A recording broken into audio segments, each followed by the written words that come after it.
వేల మంది, వందల మంది మధ్యలో ప్రభు ప్రసంగించారు. At the same time he also preach to one person. సేన అనే దయ్యం పట్టిన వాడు తెలుసు కదండి. ఇక్కడ సమాధుల్లో ఉండి తన దేహాన్ని గాయపరుచుకునేవాడు. చాలా భయంకరమైన వ్యక్తి. ఎవరు కూడా దగ్గరికి వెళ్ళాలని చాలా భయపడేవారు. బట్ ఆయన శిష్యులందరినీ కూడా తీసుకెళ్ళిపోతే చివరికి ఎక్కడికి తీసుకెళ్తున్నాడంటే ఆయన సమాధులకు తీసుకెళ్తున్నాడు.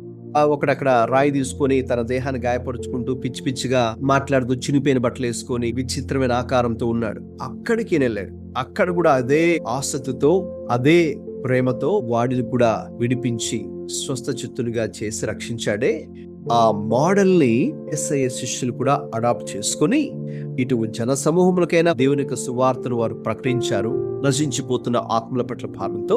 At the same time individuals ని కూడా వారు పట్టించుకొని వాళ్ళకు కూడా అటెన్షన్ ఇచ్చి, irrespective of the crowd or number, popularity, they ministered the gospel. That's the greatest lesson we can learn today. ఎందుకంటే ఈ రోజుల్లో అంతా కూడా వాళ్ళకేదో పేరు ప్రఖ్యాతులు రావాలని, సో అందరూ చూసి గుర్తించాలని, వారికి అటెన్షన్ ఇవ్వాలని, వాళ్ళు గొప్పవాళ్ళుగా ప్రజల దృష్టిలో ఉండాలనే ఉద్దేశంతో మినిస్ట్రీ చేస్తున్న ఈ రోజుల్లో ఇది మనకు ఒక మంచి మోడల్.